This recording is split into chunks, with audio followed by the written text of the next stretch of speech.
안녕하세요. 저는 인생이 낭떠러지로 떨어질 뻔한 30대 남자 직장인입니다. 인생이 나락으로 떨어질 뻔할 때 정말 우연히도 만난 사람 때문에 겨우 살아날 수 있었는데요. 누구보다 제 인생에서 제일 믿었던 사람에게 받게 된 배신감의 충격은 정말 상당했습니다. 바로 그때 이야기를 여러분들께 들려드리려고요. 전 세형제 중 막내로 태어나 자랐습니다. 아버지는 어릴 적부터 식당을 운영하셨고 정말 열심히 일을 하시며 저희를 키우셨어요. 넉넉하고 남부럽지 않은 형편은 아니었지만 평범하게 그렇게 학창 시절을 보냈습니다. 형들은 어릴 적부터 공부를 무척이나 잘했고 항상 상위권 성적을 거두곤 했어요.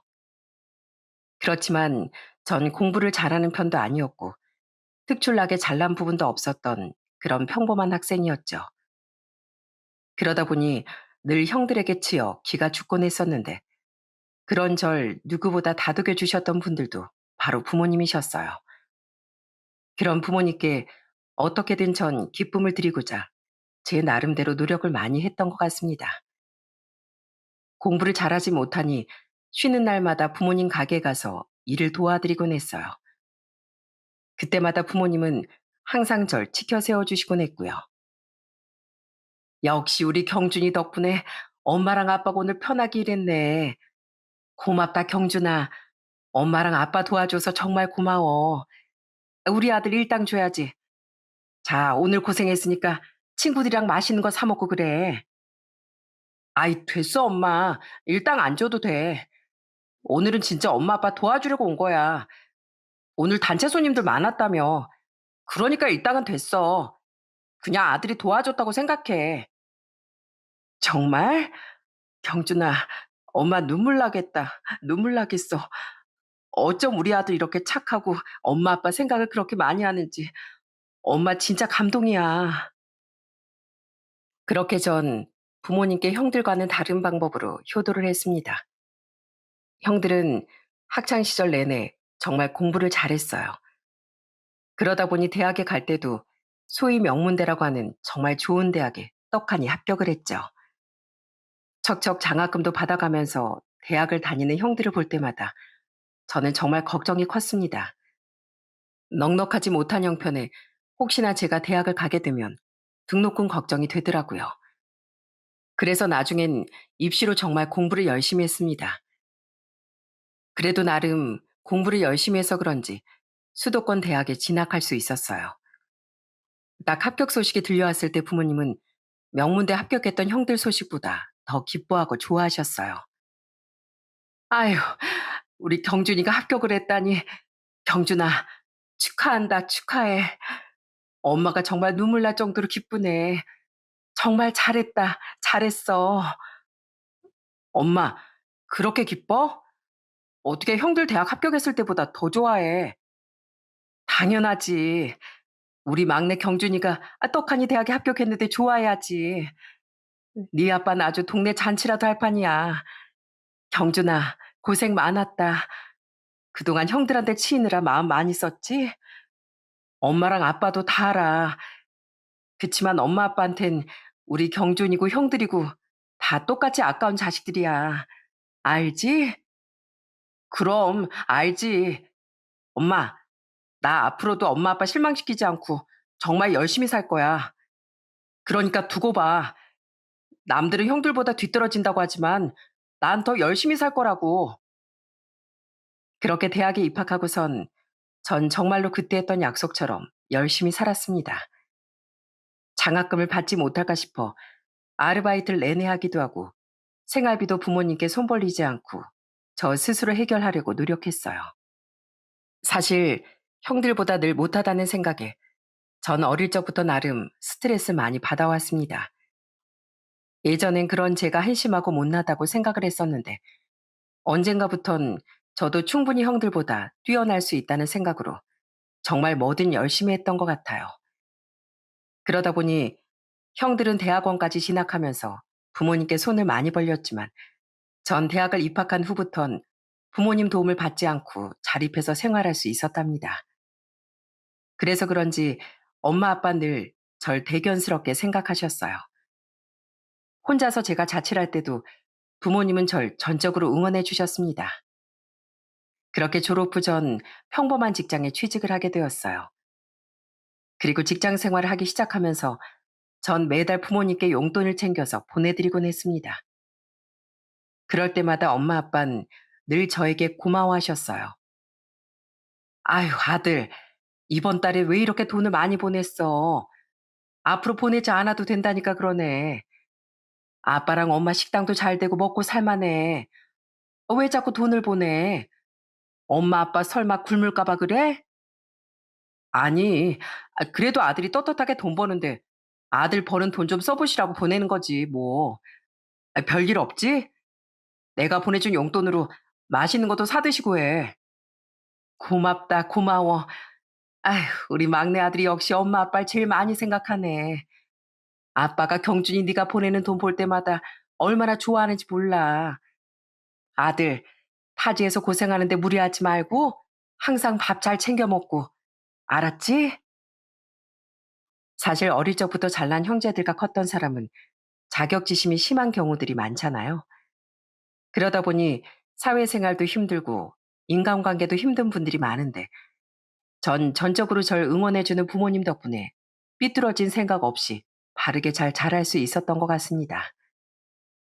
그렇게 사회생활 하다가 어느 정도 자리를 잡고 30대 중반이 되면서 삶의 무료함을 느끼게 됐던 것 같아요.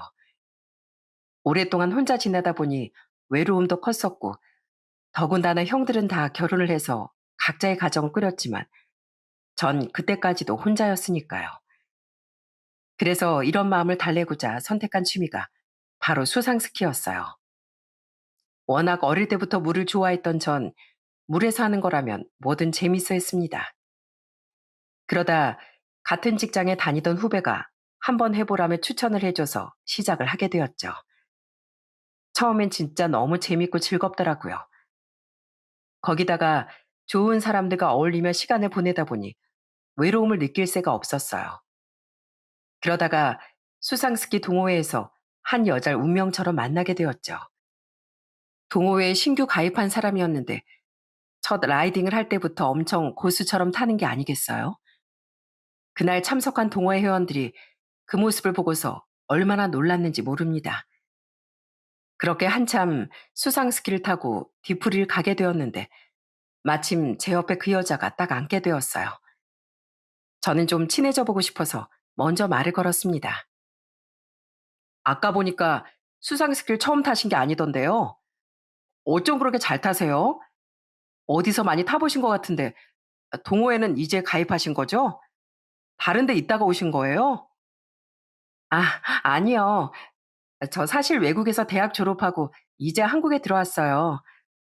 한국에서 외국계 기업 다니다가 그만뒀거든요.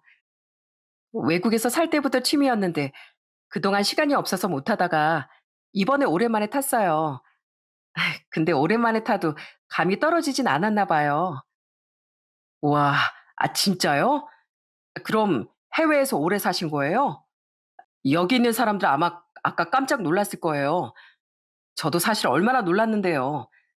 저 처음 왔을 땐 아예 앞으로 가보지도 못했는데 아까 한참 타시는 거 보고 엄청 놀랐어요. 그래요? 해외에선 그래도 많이 탔었는데 여긴 이번이 처음이라 좀 어색하긴 하네요. 그나저나 서로 통성명도 안 했네요. 전 윤송이라고 합니다. 너무나 당차고 당당했던 그 여잔 첫인상부터 제 머릿속에 딱 자리를 잡았습니다. 해외에서 지내다 와서 그런지 몰라도 사람이 진짜 활달하고 털털할 뿐 아니라 누구하고도 참 잘 어울리더라고요. 그런 모습들 때문이었는지 동호회에서 그 여잔 단박에 인기 회원이 되기도 했습니다. 그러다 보니 전 저와 그다지 친해지지 못하겠구나 생각을 했었어요. 그런데 그 뒤로 이상하게 그 여자와 점점 친해지게 되었습니다. 저와는 말도 안 섞을 것 같았던 그 사람이 오히려 절 볼 때마다 반가워하고 반겨주니 저도 모르게 마음이 확 갔습니다. 그렇게 서로 친해지면서 호감이 생겼고 저희는 연애를 시작하게 되었어요. 연애를 하면서 듣게 된 여자친구의 가정 얘긴 생각보다 더 놀랍더라고요. 부모님 모두 한국에서 고위 공무원이셨고 본인은 외동딸이다 보니 정말 누릴 수 있는 건 다 누리면서 살았던 거였어요. 형제들에게 치이며 살았던 저와는 환경이 달랐죠. 전 연애를 하면서 되도록 솔직하게 제 환경을 얘기해 주곤 했습니다. 사실 객관적으로 비교를 하자면 여자친구네 집이 좀 더 잘 살았지만 여자친구는 그런 것쯤은 전혀 개의치 않았어요.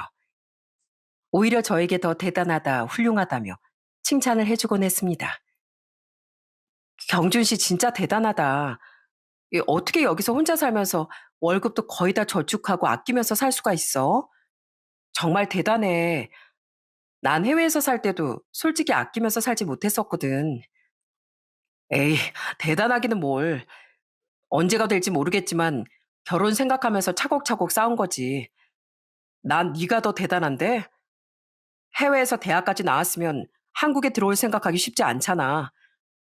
그런데도 한국에 들어와서 회사 다닌다는 게 진짜 대단한 것 같아.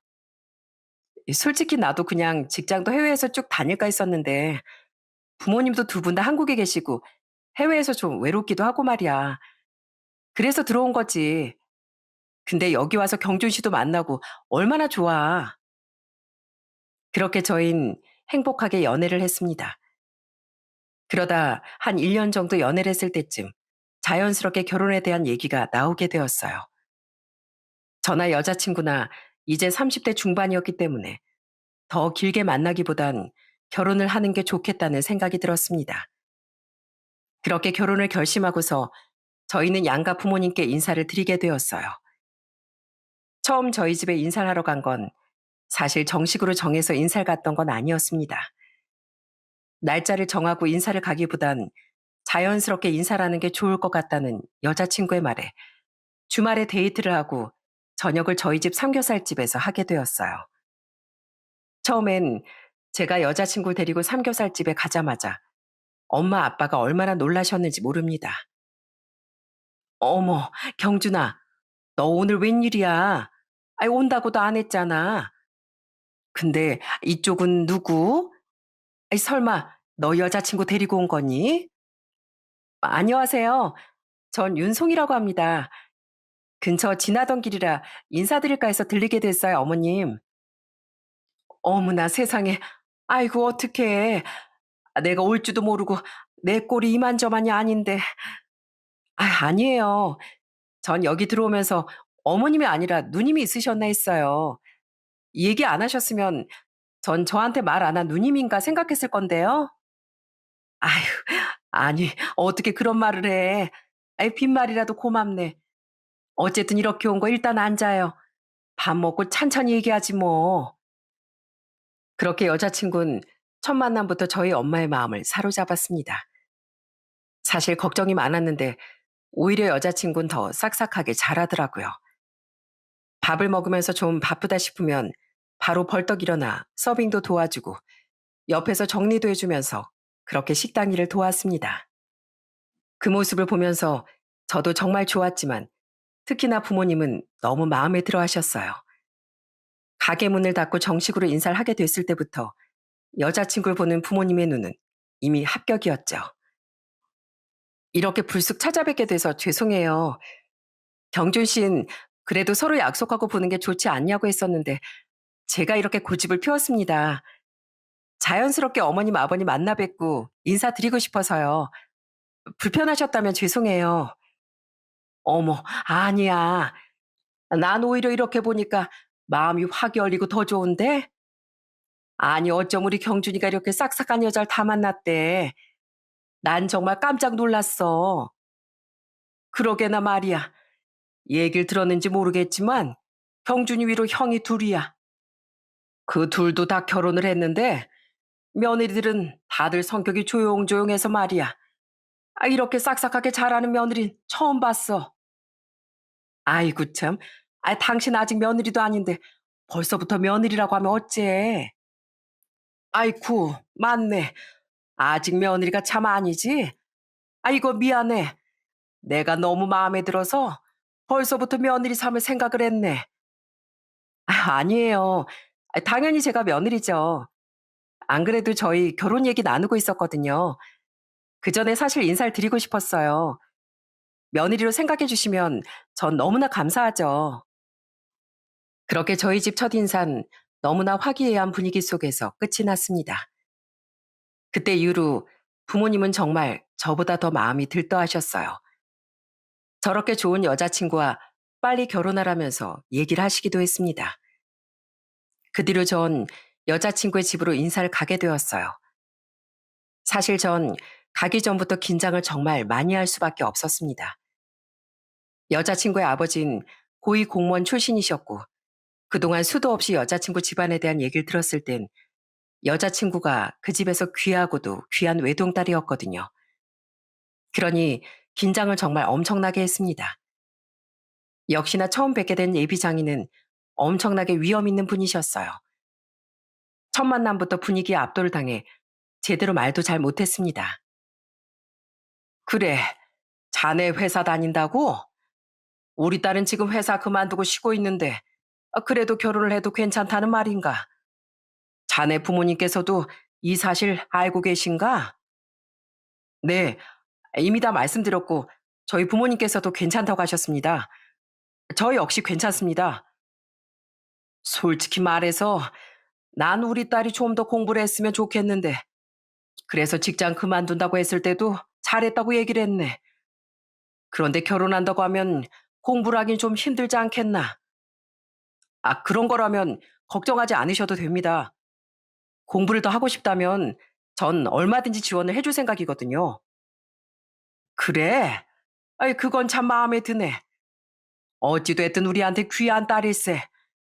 인사로 온다고 해서 알겠다고는 했다만 처음부터 마음에 들어서 승낙한 건 아니야. 결혼은 결혼식장에 들어가서도 모르는 일이니 앞으로 내가 정말 자네를 잘 지켜볼 거야. 그렇게 위험 있게 말을 하는 예비 장인을 보면서 전 오만 가지 생각을 했던 것 같습니다. 혹시라도 제가 예비 신부에게 잘못하게 되면 정말 큰일이 날 것 같았거든요. 어찌됐든 예비 처가에서도 결혼 허락을 해주셨고, 그렇게 저흰 결혼 준비를 하게 되었어요. 사실 그때부터 좀 고민이 있었어요.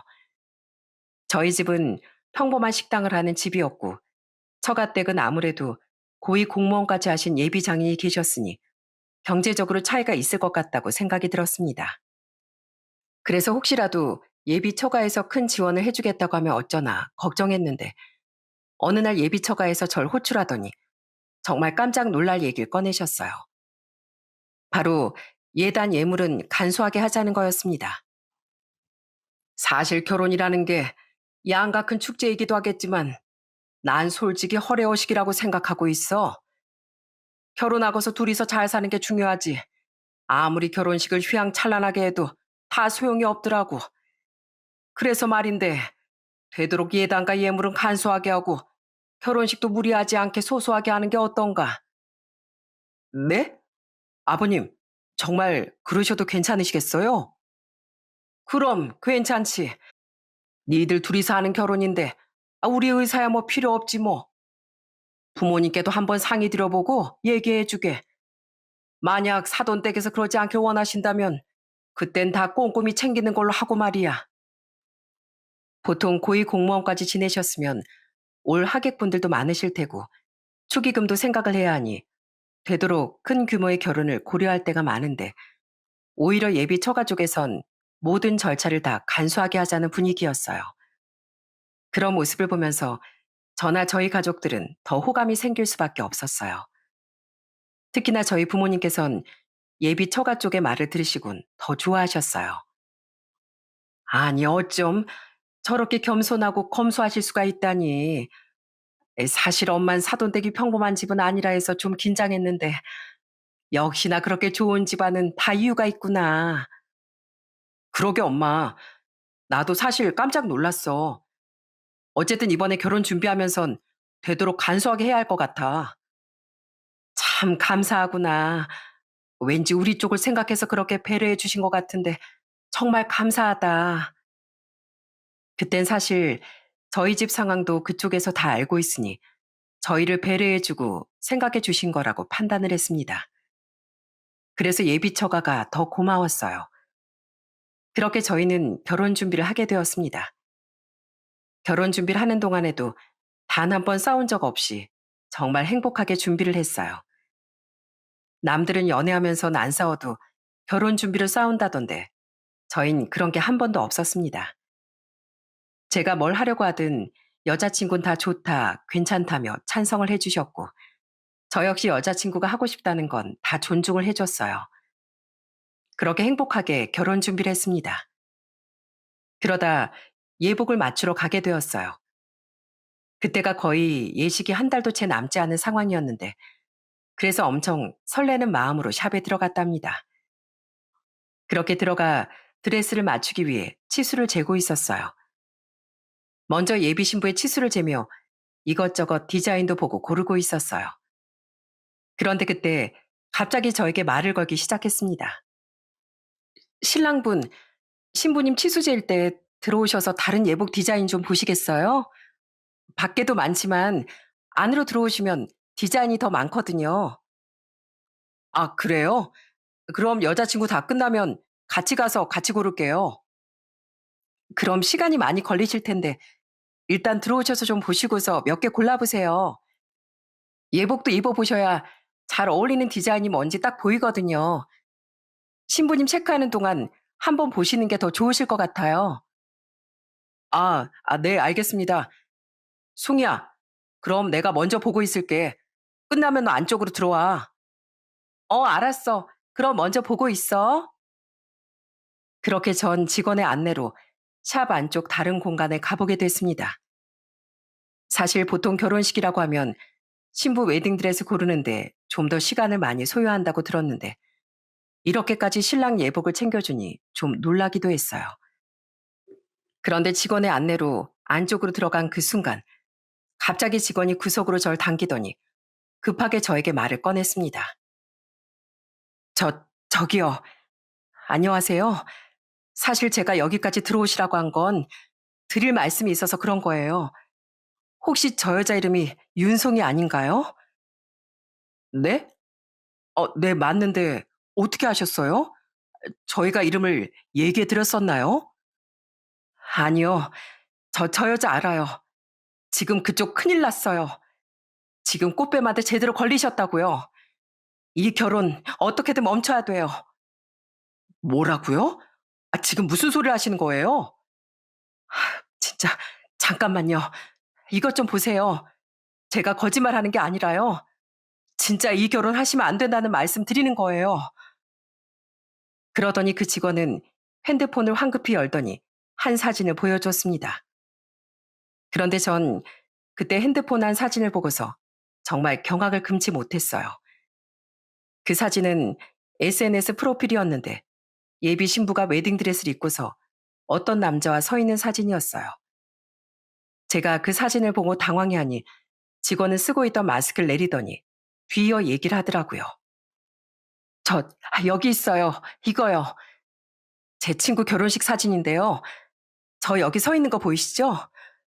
저 여자, 이 여자 맞아요. 윤송이. 여기 이 남자 제 친구예요. 이 친구 지금은 이 세상에 없어요. 스스로 하늘로 떠났어요. 그게 다 이 여자 때문이라고요. 일단 지금은 시간이 없으니까 일단 핸드폰 좀 줘보세요. 얼른요. 나중에 제가 다 얘기해 드릴게요.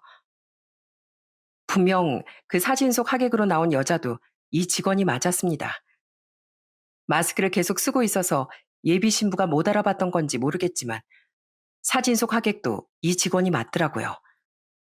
너무나 당황스러워 도대체 이게 무슨 일인가 묻고 싶었지만 그때 밖에서 예비 신부가 절 부르는 소리가 들려왔습니다. 오빠, 경준 씨, 어디까지 들어간 거야? 여기 안까지 들어간 거야? 그러자 직원은 더 당황스러워하더니 핸드폰에 자기 번호를 찍어주고선 황급히 그 자리를 나가버렸어요. 정말 5분도 안 되는 시간에 급작스럽게 발생한 일이라 전 너무나 당황스러웠습니다. 이게 도대체 무슨 일인지 당장이라도 예비 신부에게 가서 물어보고 싶었어요. 그런데 아무리 생각을 해봐도 방금 받은 프로필 속 신부는 제 예비 신부와 너무도 닮아 있더라고요. 그러니 함부로 예비 신부에게 이 일을 얘기도 할 수 없겠더라고요. 그날은 결국 예비 신부와 대충 치수를 재고서 밥을 먹고 집에 돌아왔습니다. 밥을 먹을 때도 정말 입으로 들어가는지 코로 들어가는지 모를 정도로 정신을 못 차리겠더군요. 그러니 예비 신부도 내내 제 걱정을 했습니다. 경준 씨, 무슨 일 있었어? 아까부터 표정도 안 좋고 왜 그래? 몸이 안 좋아? 아, 그게 오늘 좀 무리해서 그런가. 몸이 좀 안 좋은 것 같네. 미안. 그럼 진작에 말을 하지. 집에 가서 쉬자고 할 걸. 괜히 일 끝난 사람 바로 나와서 예복 맞추러 가자고 했나 보다. 다음에 해도 되는데. 아, 알았어. 우리 이것만 금방 먹고 집에 가자. 얼른 쉬어. 예비 신분, 제가 몸이 안 좋다는 말을 하자마자 절 너무나 걱정했어요. 저는 그렇게 착한 사람을 보면서 설마 나에게 속이는 게 있을까 하는 생각도 들더라고요. 그런데 집으로 돌아오고 나서 정말 한참을 전 고민을 했습니다. 지금껏 보여준 예비 신부는 정말 착하고 순하고 좋은 사람이었는데 혹시나 그 직원이 잘못 본 건 아닐까, 착각했던 건 아닐까 하는 생각도 들었죠. 그런데 한편으론 아무리 잘못 봤다고 해도 고객한테 뜬금없이 그런 말을 할 리는 없지 않겠어요? 그런 생각이 들자마자 전 사실 확인을 바로 해봐야겠다고 느꼈습니다. 그래서 아까 찍어뒀던 번호로 저는 연락을 했어요. 그런데 제가 딱 전화를 하자마자 얼마 신호가 가지도 않았는데 바로 그 직원이 전화를 받는 거였습니다. 여보세요? 아까 그분 맞으시죠? 전화 기다리고 있었어요. 혹시나 전화 안 하실까봐 궁금하셔서 전화 주셨죠? 저 다 말씀드릴게요. 안 그래도 아까 보고 그 자리에서 말을 해야 하나 싶었는데 안 믿으실 것 같아서요. 일단 지금 나오실 수 있으세요? 제가 그쪽으로 찾아갈게요. 네? 여기로요? 아닙니다. 제가 웨딩샵 근처로 가겠습니다. 전 그 직원의 말을 듣자마자 더 혼란스러웠습니다. 그 직원은 마치 벼르고 있었다는 듯 급하게 절 찾아오려고 했거든요. 그렇게 전 대충 옷을 입고 나가 바로 웨딩샵으로 향했습니다. 그 직원은 웨딩샵 근처 카페에서 기다리고 있었어요. 카페에 들어가자마자 절 보고선 자리에서 벌떡 일어나더니 너무나 반갑게 절 맞이했습니다. 여기요, 여기. 여기에요. 아, 안녕하세요. 저 아까 그 예비 신랑입니다. 네, 알아요. 제가 어떻게 있겠어요. 아까 깜짝 놀라셨죠? 저도 사실 많이 놀랐어요. 어찌 됐든 궁금하실 것 같아서 일단 이거 먼저 보시겠어요? 그러면서 그 직원은 사진 여러 장을 핸드폰으로 저에게 보여줬습니다. 그런데 그 사진 속엔 예비 신부로 보이는 사람이 계속 나오더라고요. 그리고 낮에 샵에서 보여줬던 사진 속 남자도 그 사진 속에 있었고요. 이 사람이 제 예비 신부랑 결혼을 했었다고요? 그거 말이 안 되는데요. 제 예비 신부는 결혼한 적도 없고 지금까지 해외에서 살았어요. 그러다 2년 전에 한국에 왔고요. 그거 다 거짓말이에요. 미국에 있었다고 하죠? 미국에서 대학까지 나왔다고 했고요.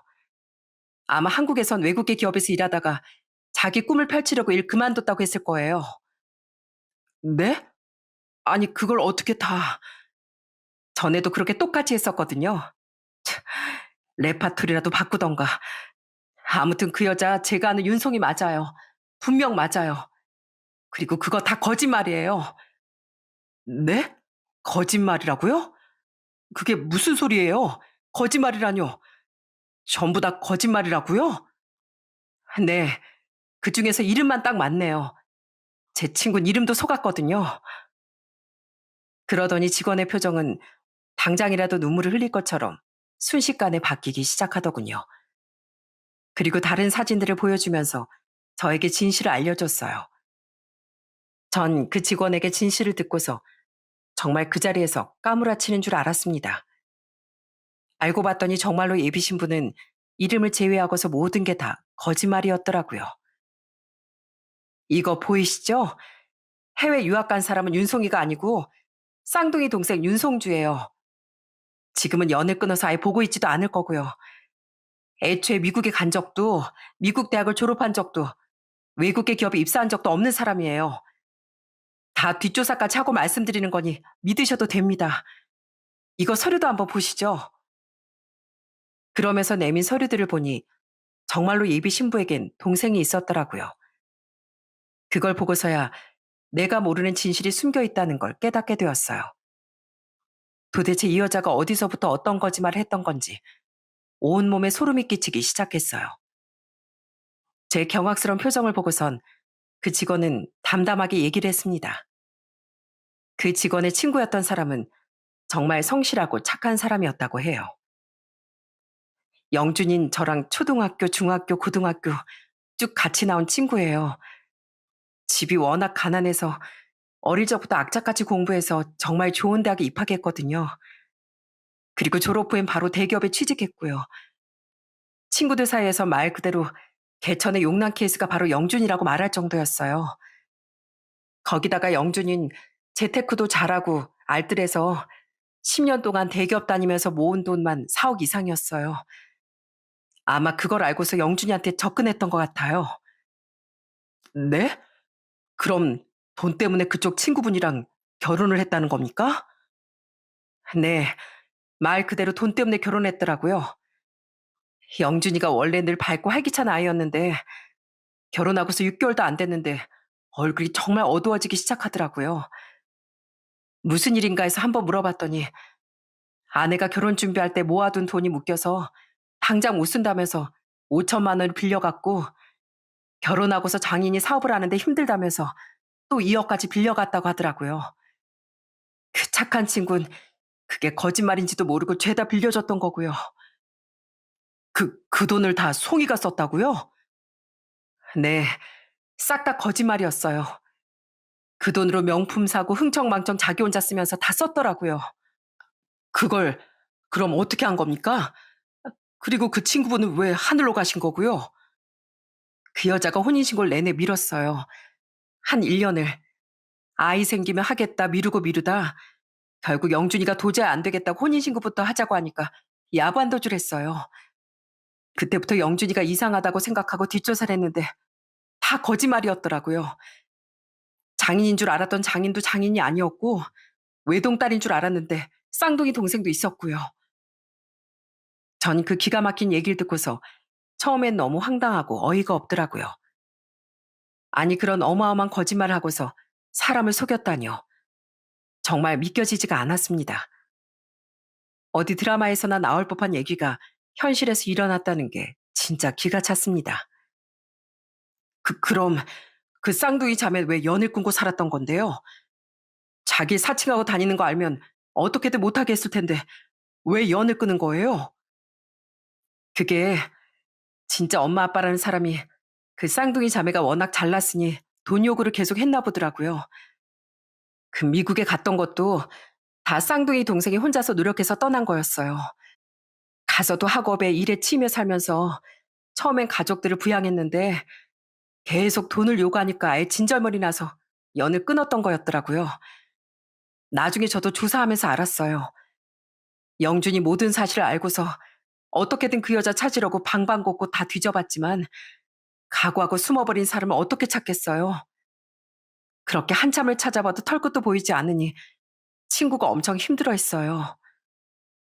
그러면서 그 직원은 결국 눈물을 뚝뚝 흘렸습니다.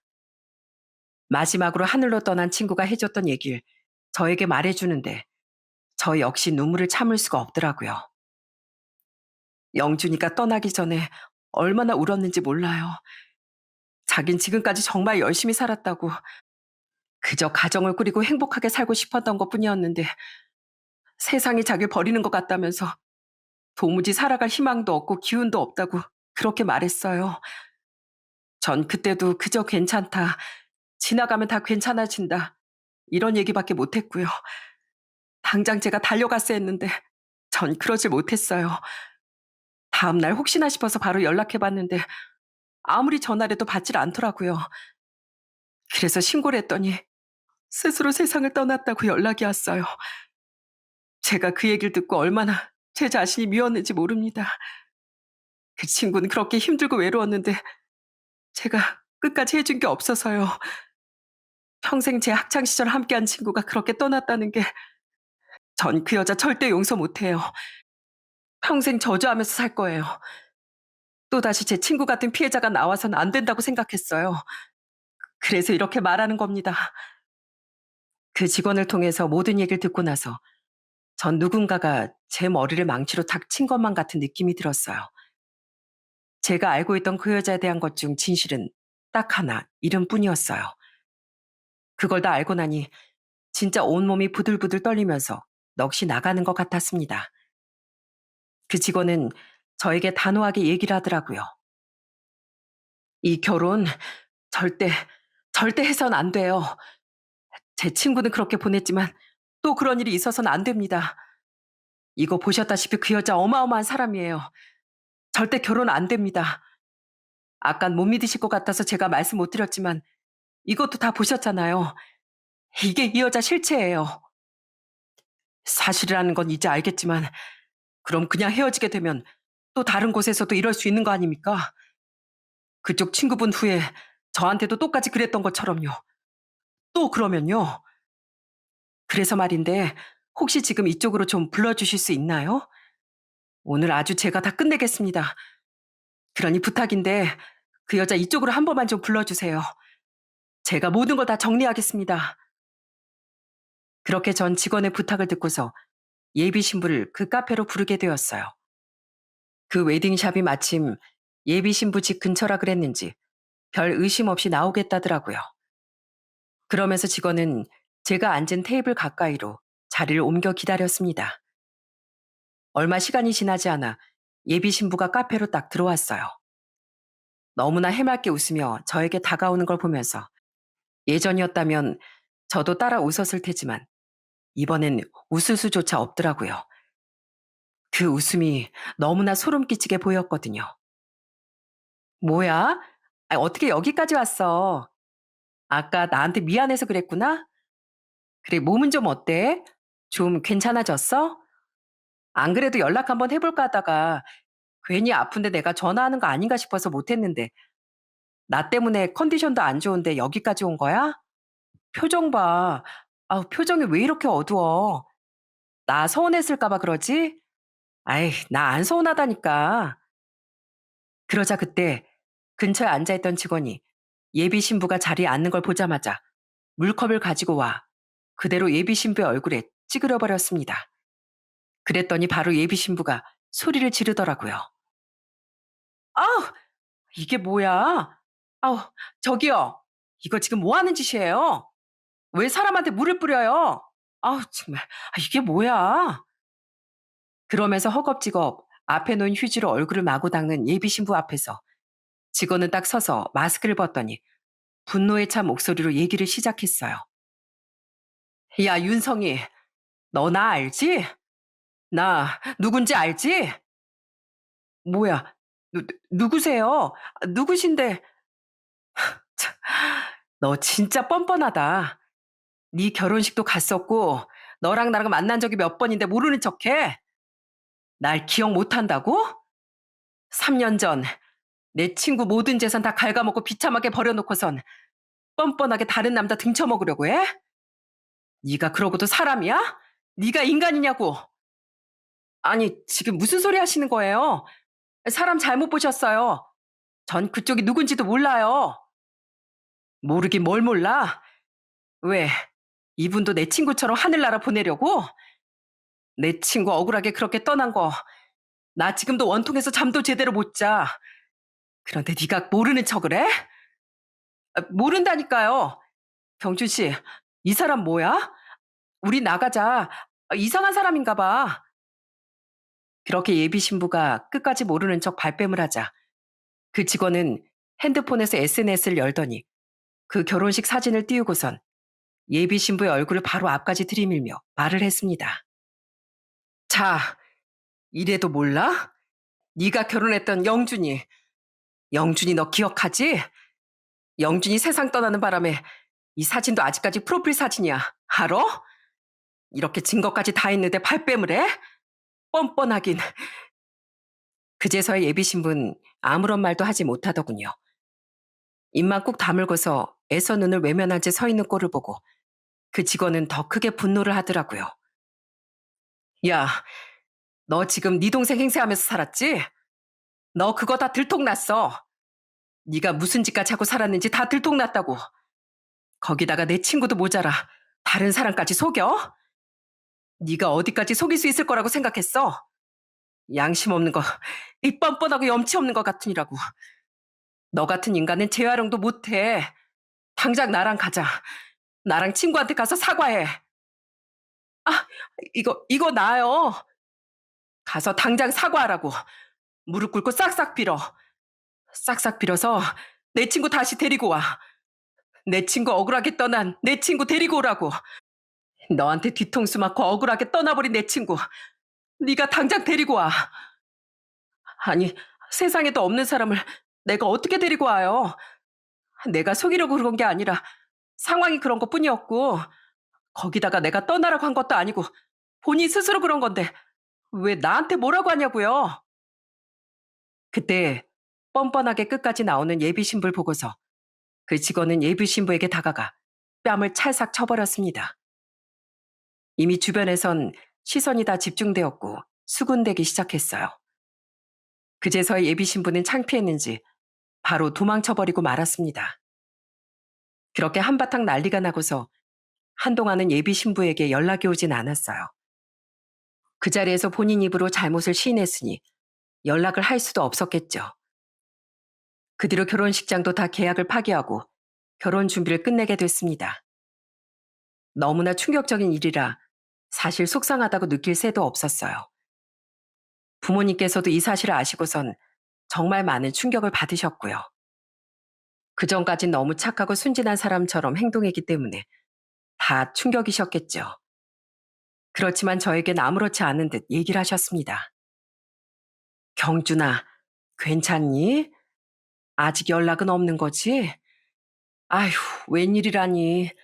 사람 속 아무리 모른다지만 이렇게까지나 사람을 속이다니.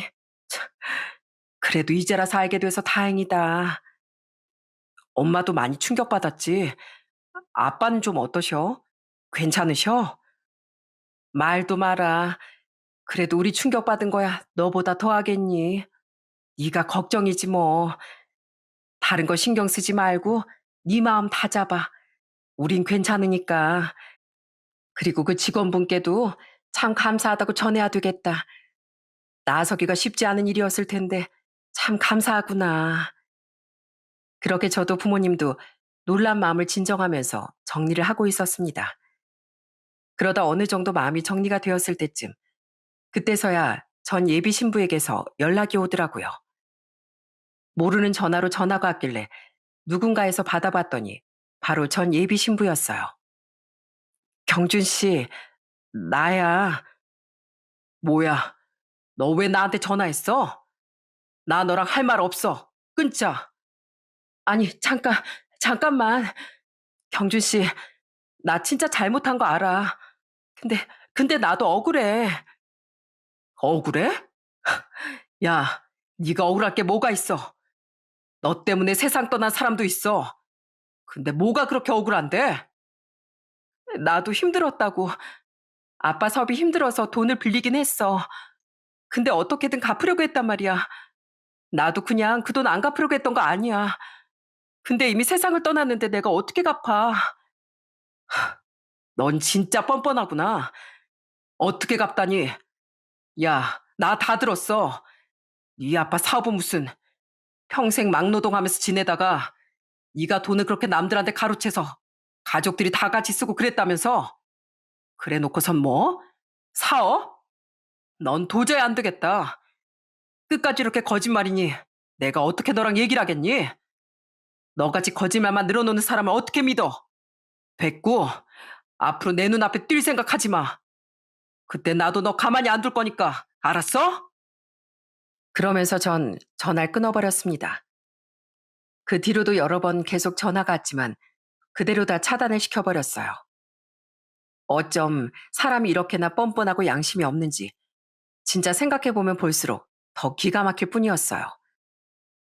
그리고 어느 정도 제 마음이 정리가 되고 난 후엔 그 직원과 함께 전 예비 신부 때문에 세상을 떠나 혼자 잠들어 있던 그 친구의 납골당에 찾아가게 되었어요. 왠지 가서 인사를 해야만 할 것 같았거든요. 역시나 납골당에 도착하니 그 직원은 앞에서 정말 하염없이 울더라고요. 정말 너무나 마음이 아팠습니다. 그리고 전 환하게 웃는 그 친구의 사진 앞에서 기도를 했어요. 부디 편안하게 잠드시고 하늘에선 아프지 마시고 못다 이룬 꿈 꼭 이루시길 바랍니다. 제 기도가 꼭 하늘에 닿아 그 친구의 마음이 조금이나마 평온해지길 바랬습니다. 그리고 그 뒤로 전 사실 결혼에 대한 생각이 없었어요. 아무래도 그 여자 때문인지 충격을 받아 도저히 결혼에 대한 생각이 쉽게 들지 않더군요. 그리고 제가 제일 좋아했던 수상스키도 다 끊어버렸고요. 왠지 그 수상스키라면서 그 여자를 만난 것 같은 느낌에 뭔가 애정이 확 떨어졌던 것 같아요. 지금은 제 마음의 평화를 위해 운동도 하고 책도 많이 읽으며 그렇게 잘 지내고 있답니다. 오히려 전과 비교했을 때 가족들과는 더 가까워진 것 같아요. 형들도 소식을 듣고서 제 걱정을 정말 많이 해주고 부모님께서도 전보다 더 많이 절 생각해 주신답니다. 앞으로는 전 이런 가족들에게 더 많이 표현하고 사랑하면서 지내보려고요. 전 지금도 늘 기도하는 게 하나 있습니다. 제발 좀 남의 인생을 망친 사람들은 꼭 천벌을 받았으면 좋겠다고 말이죠. 아마 그 여잔 매일 제가 하는 기도 때문에 귀가 좀 아팠을 것 같네요. 지금도 어디서도 사람들한테 사기치고 다닐지도 모르겠지만 꼬리가 길면 밟힌다고 분명히 자신의 거짓은 꼭 밝혀지고 벌을 받을 거라고 믿어요. 이번 일을 겪으면서 진짜 남을 속이는 사기에 대해서 진절머리가 날 정도가 됐습니다. 저뿐만 아니라 다른 사람을 등쳐먹고 속이고 배신하는 사람들은 정말로 나쁜 사람들이라고 생각해요. 지금 당장은 벌을 받지 않더라도 신은 제일 큰 고통을 받을 때 벌을 내려준다고 하죠. 그러니 애초에 죄를 짓지 않고 바르고 정직하게 살아가야 하는 것 같네요. 또한 잘못한 사람이 떵떵거리면서 잘 살고 있는 것처럼 보여도 제일 아프고 제일 힘들게 나락을 떨어질 때 벌을 받게 되니 억울하게 당하신 분들도 너무 힘들어하지 마시고 꼭 이겨내셔서 그 벌을 받는 걸 다 보셨으면 좋겠습니다.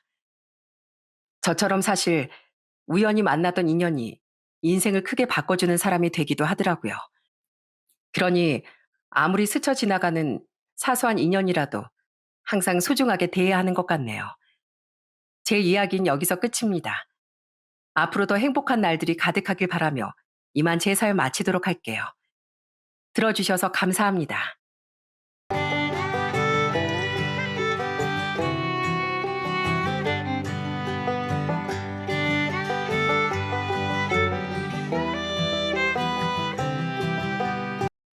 안녕하세요. 굴곡 많은 인생을 살고 있는 40대 여자입니다. 전 어릴 적 배운 말 중에 인생지사 세용지마라는 말이 유독 기억에 남아 있습니다. 그래서 그럴까요? 제 인생도 언제나 예측할 수 없게 기쁨이 찾아오면 곧이어 실현이 따라왔고 눈물로 지샌 밤 뒤엔 또 예상치 못한 따뜻한 위로가 찾아오곤 했습니다. 이제 인생이 좀 편해질까 싶으면 어김없이 다시 롤러코스터를 타고 마는 저의 결혼 이야기 들려드릴게요. 저희 엄만 손맛이 참 좋으셨습니다. 어릴 땐 밖에서 아무리 맛있는 게 있어도 엄마가 해준 음식이 아니면 먹기 싫다고 투정을 부릴 정도였어요. 엄마도 저희 삼남매에게 음식을 해주시는 걸 좋아하셨고요. 엄마 너희들 입에 밥 들어가는 거 보면 힘든 것도 다 잊혀지는 것 같아. 내 새끼들이 먹고 싶다는데 엄마가 못 해줄 게 뭐가 있겠니? 어서들 많이 먹어. 그러자 저희 삼남매가 하나둘 고등학생이 되면서 엄만 동네 시장 골목에 조그만 칼국수 가게를 열게 되었어요. 아빤 처음에 엄마가 식당 하는 걸 약간 반대하셨죠. 나 혼자 벌어서 애들 새 키우기 힘든 건 알지만 그래도 네 엄마가 밖에 나가서 고생하는 꼴을 못 보겠다. 당신도 잘 생각해봐. 우리 애들이 다 큰 것 같지만 가만 보면 아직 엄마 손길이 필요한 애들이야. 난 당신이 밖에서 험한 일하는 거 솔직히 마음이 편치 않아.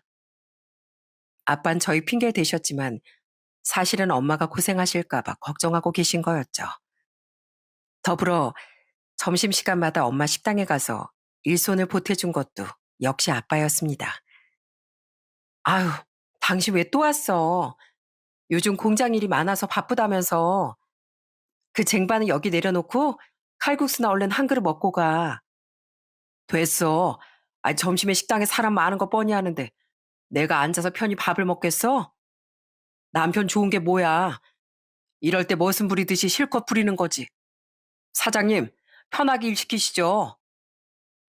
저는 투닥거리면서도 언제나 한편이 되어 함께하는 부모님의 모습을 보는 게 참 좋았습니다. 그래서 저도 어른이 되면 저희 식구들처럼 다복하고 따뜻한 가정을 이루고 싶었죠. 난 좋은 사람 만나면 20대 초반이라도 얼른 결혼하고 싶어. 어차피 결혼할 걸 일찍 결혼해서 더 오래 함께하면 좋잖아. 하지만 사람 인생은 모르는 거라고 제 결혼이 그렇게나 늦어질 줄은 꿈에도 몰랐죠. 왜 그렇게 되었냐면 제게 그럴 수밖에 없는 사연이 있었답니다. 우선 저도 20대 무렵 결혼을 꿈꾸던 남자친구가 있었어요. 태희야, 뭐 먹고 싶은 거 없어? 저번에 먹고 싶다던 파스타 먹으러 갈까? 아니면 차 끌고 교회로 드라이브는 어때? 먹고 싶은 거 있으면 다 말해봐. 그때 남자친구는 저밖에 모르던 팔불출이었어요. 저흰 같은 직장 사내 커플이었는데 주변에 장난 섞인 야유도 많이 들었답니다. 태희 씨 남자친구 단속 좀 해야겠어요. 아까 회의할 때도 집중 하나도 안 하고 태희 씨 얼굴만 보고 있던데? 눈에서 꿀이 뚝뚝 떨어지는 게 아주 닭살이야. 남자친구는 저와 4년을 만나면서도 늘 변함없이 제 뒤를 졸졸 따라다니며 변함없는 애정을 보여주었어요. 저에게 이렇게나 헌신적인 사람이다 보니 저도 당연히 남자친구와 결혼을 예상하고 있었고요. 저흰 서두르지 않고 1년 뒤쯤 결혼하기로 약속한 상태였습니다. 그렇다 보니 양가 부모님과도 계속 왕래하며 자연스럽게 가족처럼 지내고 있었죠. 전 민망하지만 예비 시댁에 갈 때마다 귀에 못이 박히게 예쁘다는 소리를 듣고 오곤 했습니다. 어쩜 우리 예비 며느린 얼굴도 예쁘고 몸도 날씬하고 뭐 하나 빠지는 데가 없어. 우리 아들이 미인을 좋아하는 건 알았지만 이렇게 예쁜 며느리를 데려올 줄 몰랐다니까. 복도 많지 우리 아들. 그러다 결혼식을 4개월 정도 남겨두고 있던 어느 날, 제 인생의 가장 큰 시련이 닥쳐왔습니다. 그날은 유독 비가 많이 오던 날이었어요. 전 그날도 집에서 이것저것 결혼식 정보들을 찾아보고 있는데 엄마가 외출복을 입고 나오셨어요. 엄마, 어디 가요? 비가 이렇게 오는데 집에 계시지? 이따 저녁엔 더 많이 온대요. 엄마가 전에 말했잖아. 이모랑 같이 외할머니 산소 다녀온다고. 우리 딸이 요즘 정신이 없긴 한가 보네. 엄만 그렇게 걸음을 재촉하며 나가셨고 저는 창밖으로 엄마가 급히 걸어가는 모습을 보고 있었어요. 그렇게 한참이 지나 저녁이 다 되었는데도 엄마 이모에겐 아무런 소식이 없었어요. 저는 찜찜한 마음을 애써 모른 척하며 TV를 켰습니다. TV 속 뉴스엔 갑작스러운 폭우 때문에 일어난 여러 가지 사건 사고가 연일 보도되고 있었어요. 방금 들어온 속보입니다. 오늘 오후 5시경 집중호우로 인해 발생한 빗길 추돌 사고로 차량 2대가 정면으로 충돌했습니다. 이 사고로 탑승자 중 한 명은 현장에서 사망했고 또 다른 한 명은 크게 다쳐 인근 병원으로 긴급 이송된 상태입니다. 저는 그 뉴스를 듣고 마치 제 일인 것처럼 너무 놀라 들고 있던 컵을 떨어뜨리고 말았습니다. 그리고 바로 그때 적막한 분위기를 뚫고 제 휴대폰에 전화벨이 울렸어요. 발신인은 바로 제 아빠였습니다. 아빤 다급한 목소리로 울부짖고 있더라고요. 태희야, 너 지금 당장 병원으로 와. 엄마가, 네 엄마가 빗길에 그만. 전 아빠의 뒷말은 듣지도 못한 채 무작정 소리부터 지르며 병원으로 달려갔어요. 그리고 도착한 병원에서 도저히 믿기지 않는 광경을 목격했죠.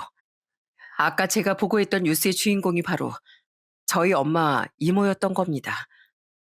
폭우 속에 운전을 하던 엄만 사고 이후 현장에서 유명을 달리하셨고 임원 중태인 상태로 병원에 실려왔어요.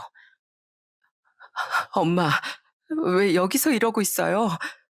우리 다음 주에 혼주 한복도 맞추러 가야 되고 나 혼수 사는 것도 같이 봐줘야 되고 나 엄마 없으면 아무것도 못하는데 엄마 왜 이러고 있어요? 내가 요즘 결혼 준비한다고 계속 짜증만 내서 그래요? 엄마 내가 잘못했어요. 그러니까 눈 좀 떠봐요, 제발. 저는 상처 많은 엄마의 손을 붙잡고 울고 또 울었습니다. 평소에 저희 엄마 손은 따뜻하고 포근해서 제가 참 좋아했는데 그때 엄마의 손은 너무 차갑고 낯설더라고요. 가장 먼저 소식을 듣고 병원에 도착한 아빠도 이미 탈진한 상태로 계속 울고 계셨고요. 여보, 내가 운전을 해야 했었는데 차라리 내가 갔어야 했는데 그깟 일이 뭐가 바쁘다고 당신을 그렇게 보냈을까? 내가 미쳤지. 다 내 잘못이야. 여보, 여보. 아빤 엄마의 이름을 부르며 주저앉았고 저도 아빠도 동생들도 우리 가족 모두가 그날 이후로 뭔가를 놓아버린 사람들처럼 그렇게 서로를 부여잡은 채 울기만 했습니다. 엄마 말 한마디 없이 그렇게 저희 곁을 떠났습니다. 엄마를 보낸 이후 전 매일 엄마를 부르며 심각한 후유증에 시달렸어요. 처음엔 남자친구가 그런 제 곁을 지켜주었고요. 태희야, 밥은 먹었어? 오늘도 끼니 거른 거 아니지? 잘 먹어야 푹 잘 수 있어. 너무 힘들더라도 한 숟갈이라도 더 먹어보자. 어? 나 도저히 아무것도 못 먹겠어. 당신도 우리 엄마 밥이 얼마나 맛있었는지 알잖아. 근데 엄마 밥 말고 어떻게 다른 걸 먹어? 처음에 전 밥도 못 먹고 잠도 잘 수 없었습니다. 계속 엄마 음식이 생각나서 다른 어떤 것도 목구멍으로 넘기질 못했어요. 여기서 더 괴로웠던 건 불면증에 시달리던 매일 밤이었습니다. 밤에 불을 끄고 누우면 자꾸 밖에서 엄마 목소리가 들리고 거실에 엄마가 있을 것 같다는 생각이 계속 들었어요. 아빠 동생들도 모두 상태가 안 좋았지만 특히나 엄마를 잃은 고통을 가장 크게 겪고 있는 절 모두가 걱정했죠. 우리 딸 얼굴이 너무 많이 상했다.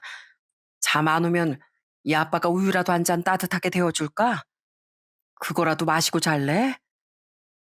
아빤 제 건강을 걱정해서 서툰 솜씨로 이것저것 끼니를 챙겨주셨어요. 그런 아빠의 정성을 외면할 수 없어 한 입 두 입 먹다 보니 아예 굶는 것보단 조금이라도 잠이 오더라고요. 그렇게 저의 이상한 식습관이 버릇이 되기 시작했습니다. 전 종일 아무것도 먹지 않고 쫄쫄 굶다가 모두가 잠든 밤이면 하루치 식사를 야식 한 끼로 몰아먹었어요. 음식이 무슨 맛인지 느끼지도 못하고 그저 공허한 마음을 달래기 위해 무언가를 씹고 삼키는 행위만 반복했어요.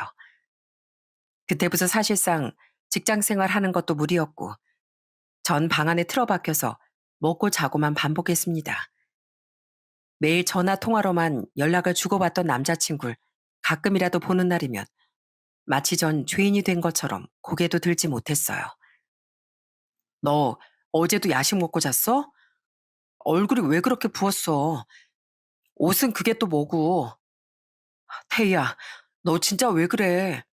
나 이제 네가 좀 낯설다.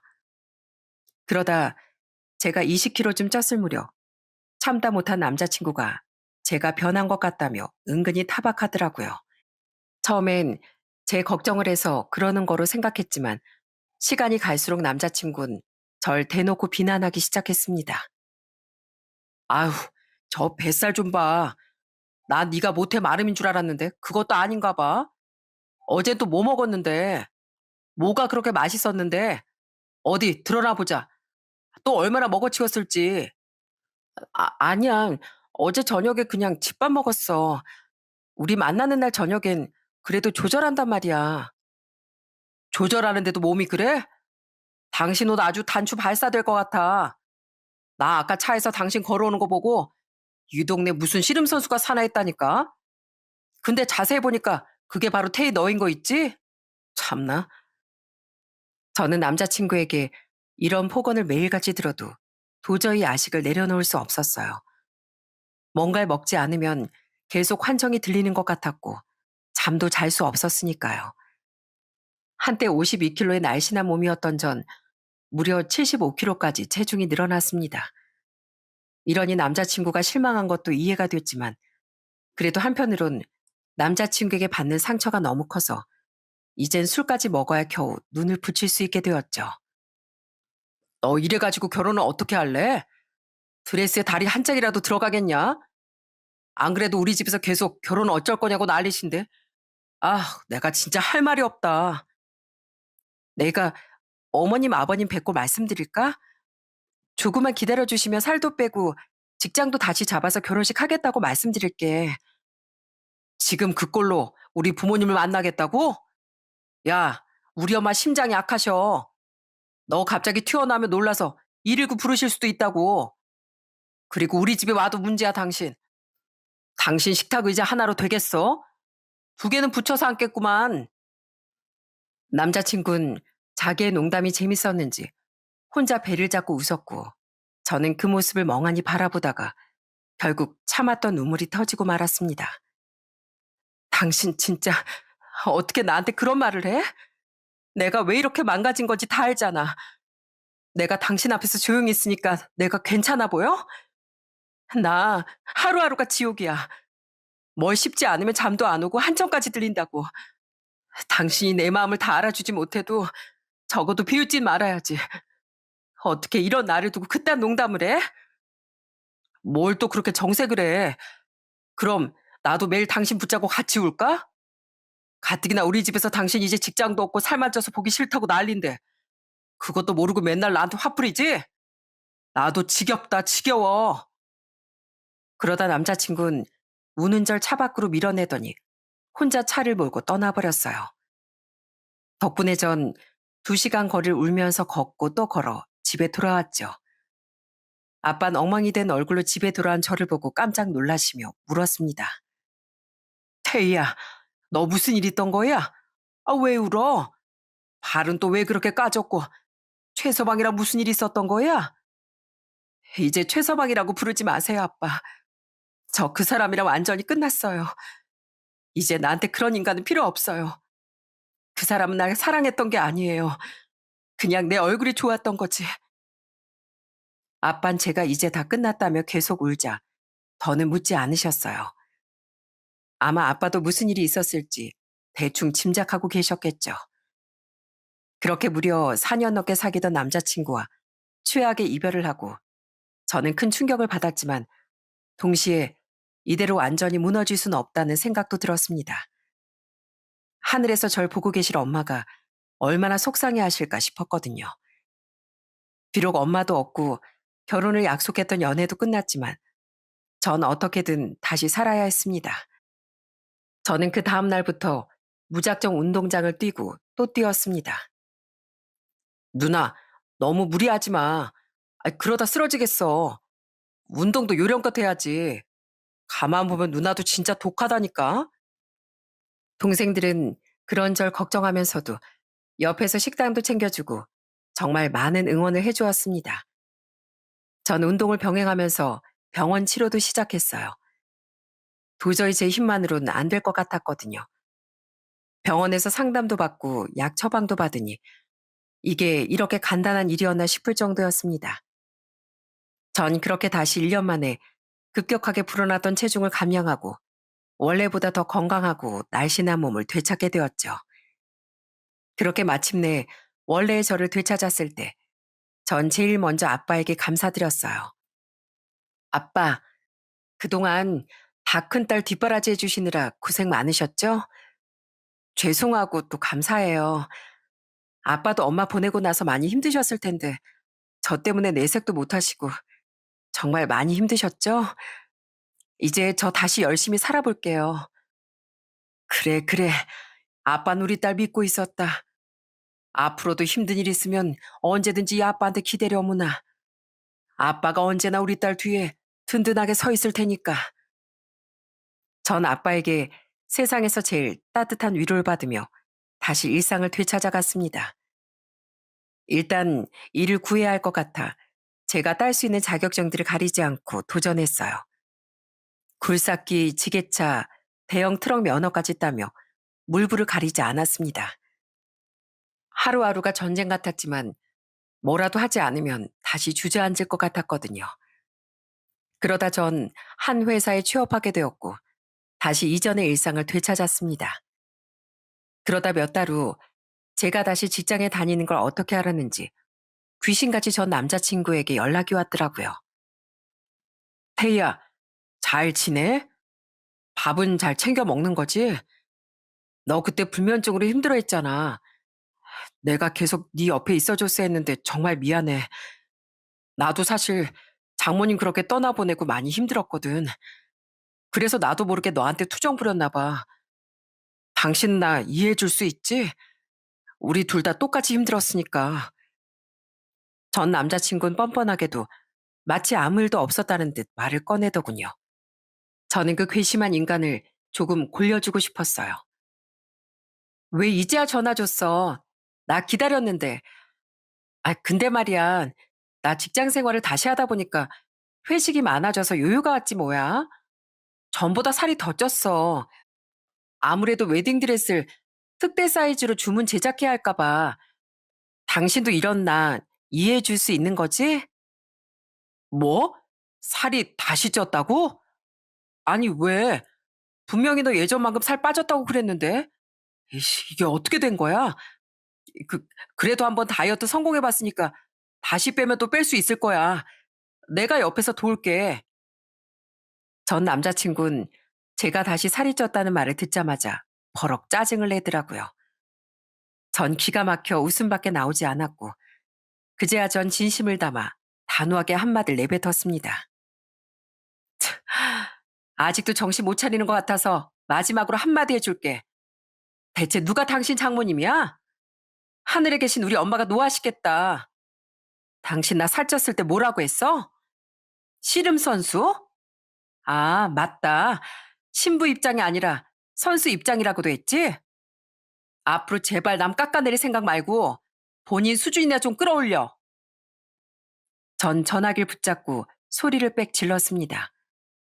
그러자 10년 묵은 체증이 다 내려가는 것 같았어요. 그 뒤로도 전 남자친구는 몇 번이나 제게 매달렸지만 그때마다 전 제가 전에 들었던 막말을 고스란히 돌려주었어요.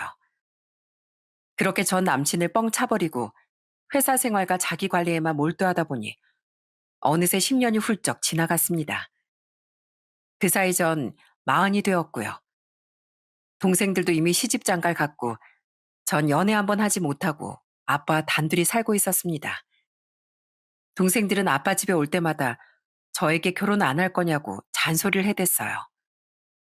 누나, 우리 애들이 곰은 왜 아직도 할아버지랑 사냐고 묻더라. 누나가 부족한 게 뭐가 있다고 아직도 솔로로 지내. 진짜 결혼 안 할 거야? 야, 꼭 뭐가 부족해야 솔로로 지내니? 난 아빠랑 둘이서 오래오래 살 거야. 아빠도 그게 좋으시죠? 아이고, 그게 좋긴 뭐가 좋아. 나 너랑 늙어 죽을 때까지 살 생각 없다. 좋은 사람 있으면 얼른 시집 가버려. 물론 이 모든 게 장난이라는 걸 알아서 저도 웃으며 아빠에게 장난을 쳤습니다. 그러다 제 나이 40대 초반쯤에 직장에 경력직 사원이 이직해서 들어왔어요. 저보다 2살 많은 남자였는데 저처럼 아직 장가 못 간 노총각이었죠. 어머, 승균 씨도 솔로고 우리 골드미스 태희 씨도 마침 솔로네. 둘 다 외롭게 나이 먹지 말고 한번 만나보지 그래. 이렇게 친한 회사 동료들은 두 노총각 노처녀를 엮지 못해 안달이었어요. 저도 처음엔 웃으며 넘겼지만 하도 옆에서 그러니까 자꾸 신경이 쓰이기 시작하더군요. 그러다 보니 둘이 자꾸 시선이 마주치고 대화를 하게 되는 경우가 점점 늘어났어요. 승균 씨는 다른 남자들과 다른 점이 참 많았는데 그 점에 제 관심을 끌었죠. 우선은 술은 입에도 못 대고 음주 가무한 아주 거리가 먼 사람이었거든요. 승균 씨 정말 맥주 한 잔도 못 하세요? 아, 저 술 한 잔도 안 하는 남자분은 사실 처음 봐요. 사실 먹으려면 먹을 수 있겠지만 술 취한 다음날 생활에 지장이 가는 게 싫거든요. 그리고 먹다 보면 취해서 실수할 수도 있고요. 전 사이다로 분위기 맞출게요. 승균 씨는 순박하고 착한 사람이었지만 동시에 자기 관리가 철저한 편이었어요. 그만큼 업무의 집중력도 높아서 회사에서도 신뢰받는 직원이었죠. 외모는 굳이 말하자면 둥글둥글한 모범생 같았지만 일에 집중하는 모습은 굉장히 진지한 매력이 있었습니다. 전 솔직히 승균 씨에게 관심이 생긴 것 같았어요. 놀라운 건 이런 마음이 저뿐만이 아니었다는 거죠. 태희 씨, 술 많이 드셨죠? 제가 집까지 모셔다 드려도 될까요? 전에 들어보니 저랑 같은 방향인 것 같아서요. 사실 태희 씨 모셔다 드리고 싶어서 더더욱 술 한 잔도 안 마셨거든요. 전 그렇게 승균 씨 차를 타고 집까지 이동하며 서로의 속마음에 대해 이야기를 나눴습니다. 얘기를 하다 보니 저의 과거에 대해서도 털어놓게 되었죠. 아, 태희 씨에게 그런 큰 상처가 있는 줄 미처 몰랐네요. 말만 들어도 그 남자분은 정말 형편없는 사람이에요. 이런 말씀 드려도 될지 모르겠지만 사실 저도 젊었을 적 결혼을 약속했던 사람이 있었거든요. 하지만 그 사람은 큰 사고를 당해 서른도 되기 전에 세상을 떠났고 전 혼자가 되었죠. 승균 씨 이야기를 들어보니 저와 마찬가지로 20대 미래를 약속한 사람이 있었답니다. 하지만 불의의 사고로 그 여자가 세상을 떠났고 그 상처가 너무 커서 40이 넘도록 혼자 있었다고 했어요. 아직도 그 사람을 못 잊어서 혼자 있던 건 아니었어요. 다만 누군가를 다시 좋아해도 괜찮을까? 내가 행복해져도 되는 걸까? 그런 생각이 자꾸 제 발목을 잡더라고요. 처음 태희 씨를 봤을 때도 욕심이 났지만 망설이고 또 망설였어요. 그런데도 이상하게 태희 씨한테 자꾸 마음이 가는 걸 저도 멈출 수가 없었습니다. 승균 씨, 세상에 행복하지 말아야 할 사람은 없어요. 저도 승균 씨도 모두 행복할 자격이 있는 사람이잖아요. 이렇게 저흰 조금 늦은 나이지만 인연을 맺게 되었고 2년간 연애 끝에 결혼을 약속하게 되었어요. 남편은 남동생 둘과 여동생이 있는 장남이었어요. 저도 남동생, 여동생이 둘 있는 장녀라 서로 비슷한 점이 참 많았죠. 그러다 보니 결혼을 준비하는 과정도 막힘없이 진행됐습니다. 양가 부모님도 저희 나이를 고려해 빠르게 상견례를 진행하셨고 서로 이제야 인연을 만나네 하시며 반가워하셨어요. 정말 결혼할 인연이라면 이렇게 빠르게 흘러가는구나 싶을 정도였답니다. 환영한다 우리 며느리. 우리 아들이 결혼이 늦은 게 다 태희처럼 좋은 사람을 만나려고 그랬던 모양이구나. 시부모님도 정말 좋으신 분들이어서 처음부터 절 따뜻하게 맞아주셨어요. 하지만 제가 앞서서 제 인생이 롤러코스터 같다고 말씀드렸죠. 역시나 마냥 행복하기만 한 건 없는 모양이에요. 첫눈으로 좋은 남편과 시부모님을 만났지만 뜻밖의 복병들이 숨어 있더라고요. 그건 바로 저보다 10년쯤 먼저 결혼한 동서들과 아직 미혼인 시누이가 문제였어요. 형님, 비록 저희가 손아래 사람이지만 제가 이 집에 들어온 지 10년이나 됐거든요. 그러니까 모르는 거 있으시면 저한테 물어보시는 게 좋을 거예요. 아무리 맏며느리라도 나이 많다고 먼저 나서시면 서로 불편해져요. 아시겠죠? 둘째 형님 말씀이 맞아요. 저도 결혼한 지 8년 됐거든요. 시댁 분위기나 어머님, 아버님에 대해선 우리가 더 잘 알아요. 저희는 다 형님 걱정돼서 말씀드리는 거니까 뭐 오해하지 마시고요. 옳게들, 아이, 말은 바로 해야죠. 난 이 집 막내딸로 산지 38년이잖아요. 뭐 물어볼 게 있으면 나한테 물어보는 게 맞죠. 그나저나 세올캔 어디 대학 나왔다고요? 직장은요? 이렇게 동서들과 시누인 처음부터 대놓고 기선제압을 하려고 들었습니다. 듣자하니 둘째 동선 중학교 선생님이고 막내 동선 은행원이라고 하더라고요.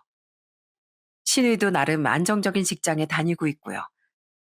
그러다 보니 계속 제 학벌에 대해 묻고 따지고 들었습니다. 네, 아가씨, 동서들 잘 부탁드려요. 저 대학은 집 근처에서 나왔는데 어떻게 졸업 증명서라도 필요하실까요? 제 대학이 앞으로 생활하는 데 중요한 점이라면 얼마든지 알려둘 수 있어요. 하지만 저도 마냥 당하고 있을 사람은 아니었습니다. 세 사람은 제가 호락호락해 보이지 않았는지 이젠 아예 대놓고 텃세를 부리기 시작했죠. 어느 날은 제가 지인에게 국내산 최상품 미역을 선물 받은 적이 있었어요. 아무리 미역이라도 워낙 품질이 좋다 보니 가격이 꽤 나가는 고급 식재료였거든요. 저는 시부모님 드시라고 소고기까지 넣어서 정성껏 미역국을 끓여 시댁에 가져갔습니다. 그때 마침 시댁에 와 있던 둘째 동선, 제가 가져간 미역국 뚜껑부터 열어보더니 이러쿵저러쿵 잔소리를 해댔습니다. 형님, 제가 뭐 하시기 전에 먼저 물어보라고 말씀드렸잖아요. 이거 소고기 넣고 끓였죠? 우리 어머님은 황태나 조개 넣고 끓인 미역국을 좋아하시지. 고기 미역국은 기름 많아서 싫어하세요. 형님은 그것도 모르고 이렇게나 많이 끓여오셨어요? 어머, 그래? 저번에 가족 식사할 때 보니까 어머님 소고기 미역국도 잘 드시던데 동서가 잘 모르는 거 아니야? 아우, 잘 모르긴요. 제가 어머님을 10년을 모셨는데 그게 무슨 말씀이세요?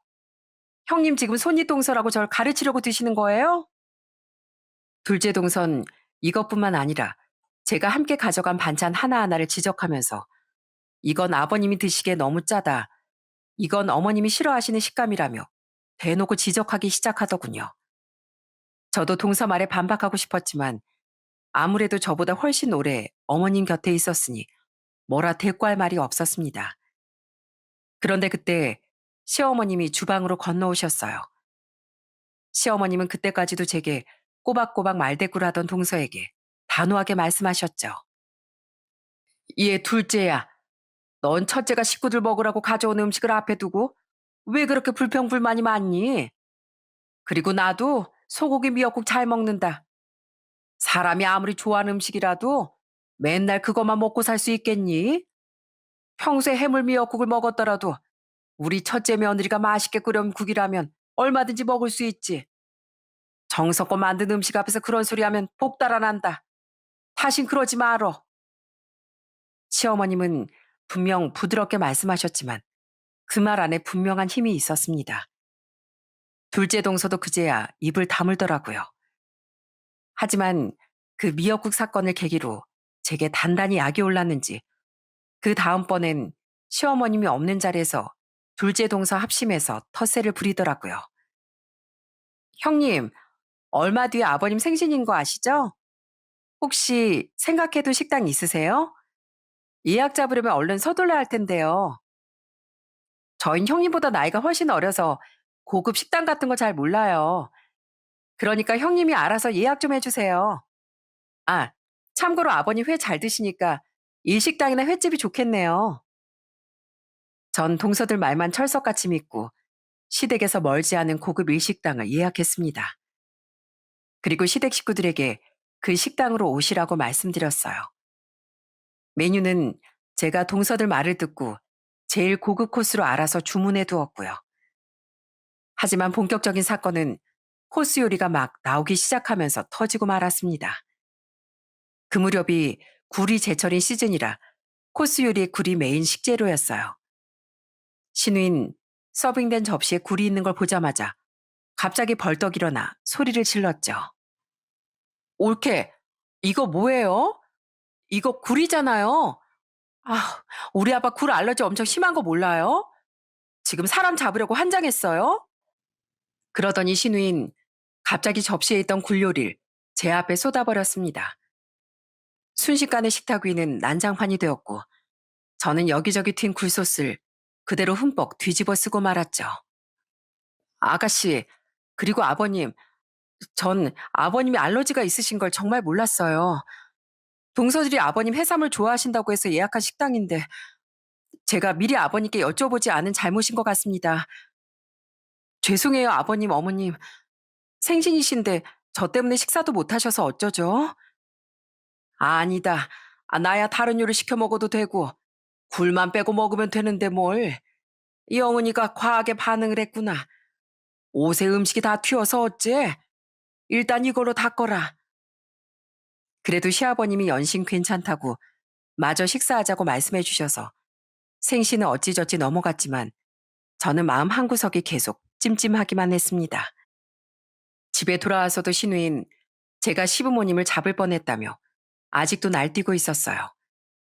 동서들도 거기에 맞장구 치며 거들었죠. 형님, 제가 아버님 회 좋아하신다고 했지 언제 굴 드신다고 했어요. 괜히 저한테 뒤집어 씌우려고 하지 마세요.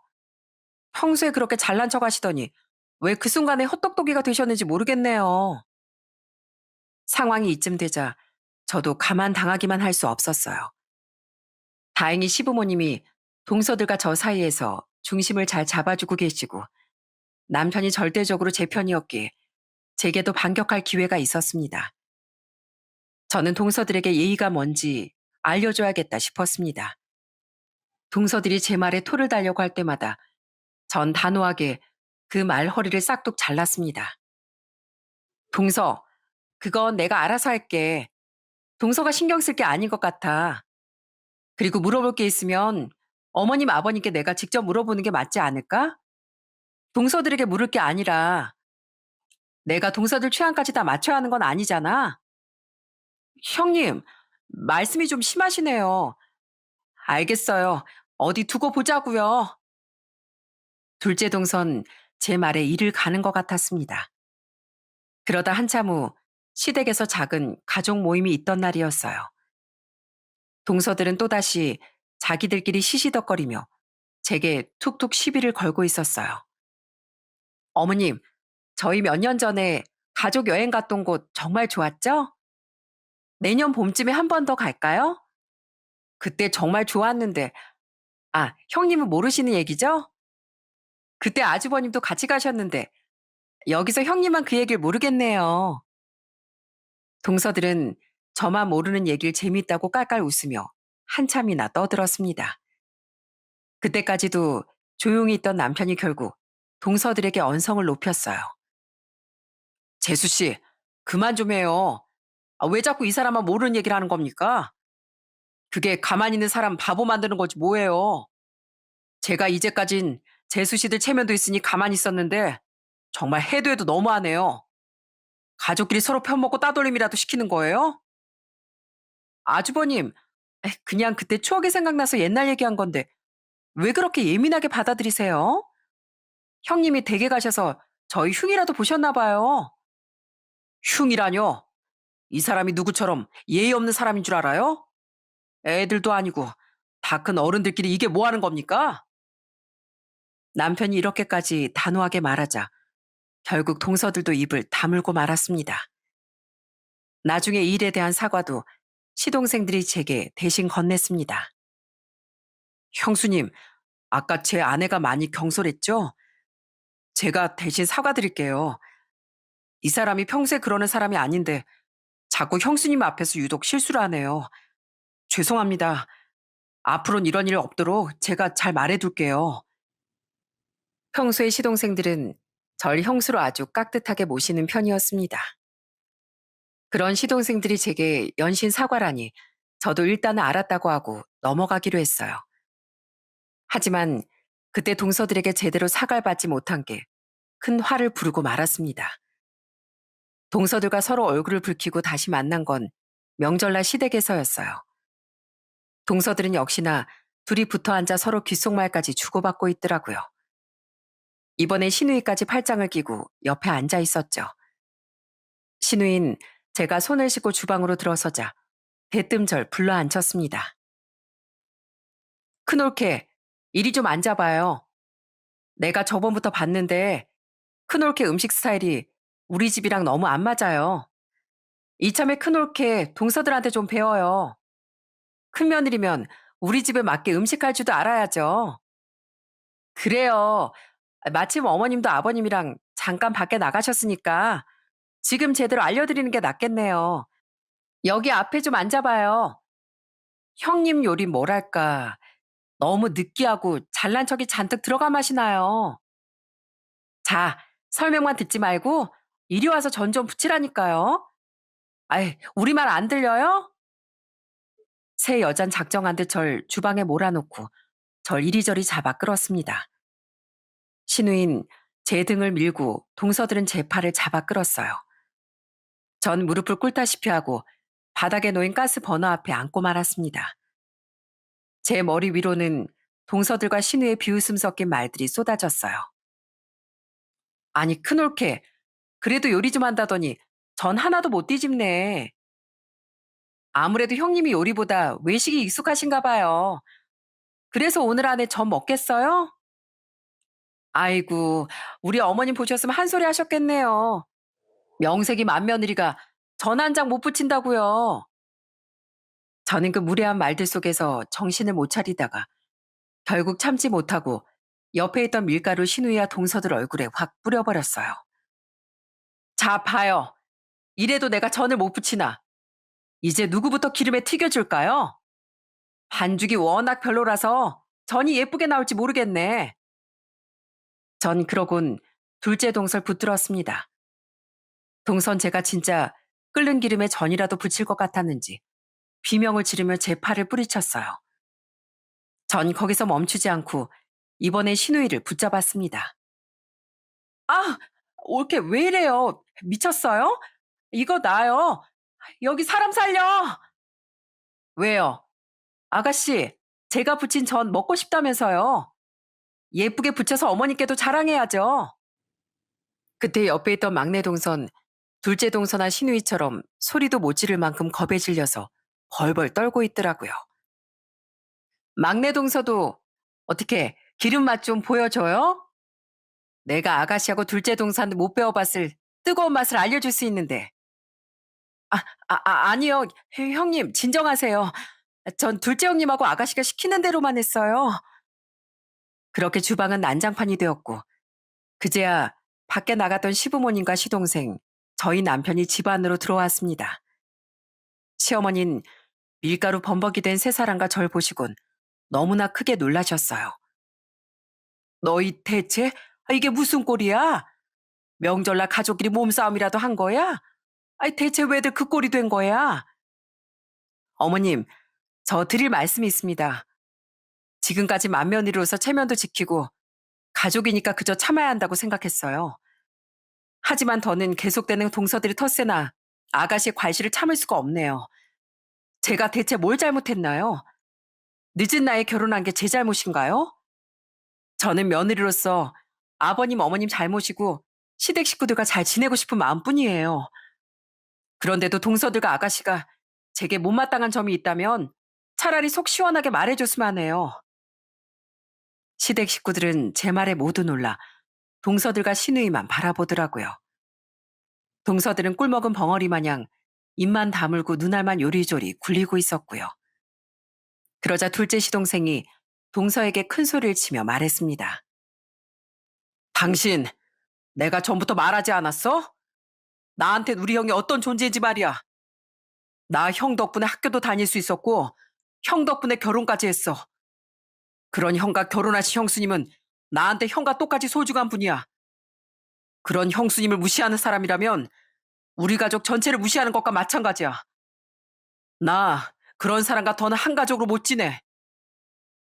시동생이 이렇게까지 얘기하자 둘째 동선 그제야 눈물을 글썽이며 속마음을 털어놓더라고요. 저 사실 다 들었어요. 어머님, 아버님. 아주버님 결혼할 때 2억이나 해주셨다면서요? 그 소리를 듣고 막내 동서하고 제가 얼마나 배신감을 느낀 줄 아세요? 며느리면 다 같은 며느리지 맏며느리라고 차별하시는 거예요? 알고 보니 동선 저와 남편이 결혼할 때 시부모님이 목돈을 해주신 걸 듣고는 질투가 나서 여태까지 그렇게나 텃세를 부린 거였습니다. 동서들은 계속 억울하다는 듯이 시부모님에게 따져 물었어요. 시아버님은 그제야 동서들의 속마음을 들으시곤 어이가 없다는 듯 고개를 저으시며 말씀하셨어요. 아휴, 너희들 정말 하나만 알고 둘을 모르는구나. 우리 집안 장남이 이제까지 너희 남편들에게 얼마나 헌신적이었는지 알긴 아는 거야. 시아버님은 그리곤 저도 미처 몰랐던 이야기를 들려주었습니다. 아주 오래전 남편이 갓 회사에 입사한 신입사원이고 시동생들이 대학생 때 일이었대요. 그때 시아버님의 사업이 큰 위기를 맞아 파산 직전까지 몰린 적이 있었답니다. 시동생들은 당장 등록금을 내야 하는데 집안에 돈은 없고 모두들 궁지에 몰려있던 거죠. 그때 남편이 자기 월급은 물론 대출까지 어렵게 받아서 시동생들 셋의 등록금을 모두 내주었답니다. 그것도 모자라 시동생들이 결혼할 땐 각자 1,000만 원씩 돈까지 보태주었대요. 시아버님이 옛날 그 얘기를 하자 시동생들은 눈물까지 글썽였어요. 내 아들 승균인 동생들을 위해서라면 자기의 모든 걸 내어놓는 큰형이다. 자기도 생활하기 빠듯한 월급을 쪼개서 동생들 월급 주고 학원비까지 다 내주던 그런 장남이란 말이다. 내가 다행히 지금은 사정이 나아져서 그 내 착한 아들한테 그때 고마운 마음을 담아서 결혼 자금 좀 보태줬다. 그게 뭐가 그렇게 큰 문제이길래 이 난리를 피우는 거야? 동서들은 그런 시아버님의 말씀을 듣고 모두 어쩔 줄 몰라하며 안절부절할 뿐이더라고요. 시동생들은 결국 눈물을 보이며 저와 남편에게 연신 미안하다고 사과하고 또 사과했어요. 그런데 그때 구석에서 조용히 씩씩거리고 있던 신우이가 소리쳤습니다. 그래서 큰올케가 마음에 안 드는 거예요. 우리한테 그렇게나 소중한 오빠인데 올케가 홀라당 뺏어갔잖아요. 솔직히 큰올케 첫인상부터 별로였다고요. 순진한 우리 오빠 꼬시는 것 같고 이용하려는 것 같았다고요. 신우인 그렇게나 헌신적이고 소중한 큰오빠가 늦은 나이에 결혼을 한다니 제가 혹시나 꽃뱀은 아닐까 하는 의심이 간 모양이었어요. 남편은 전형적인 모범생 스타일이고 전 얼굴만 보면 좀 화려하게 생긴 편이었거든요. 신우인 저를 괴롭히고 시험해서 진짜 남편과 어울리는 짝인지 알아보고 싶었다네요. 결국엔 이 모든 텃세의 이유를 알게 된 전 정말 허탈한 기분이었답니다. 서로 한 번이라도 마음을 터놓고 얘기만 했어도 이 지경이 되진 않았을 텐데요. 결국 동서와 시누이들은 시부모님께 눈물이 쏙 빠지게 혼이 났고 시동생들과 이혼 얘기가 오갈 정도로 심각하게 위기를 겪었습니다. 저는 그 뒤로도 제게 별말이 없는 남편에게 물었어요. 당신 왜 나한테 말 안 했어? 20대 때 동생들 챙기느라 그렇게 고생했다면서 솔직히 좀 억울한 마음도 들지 않았어? 억울하긴 남도 아니고 내 동생이고 내 가족이잖아. 난 가족을 위한 일이라면 하나도 아깝지 않아. 당신에게도 마찬가지야.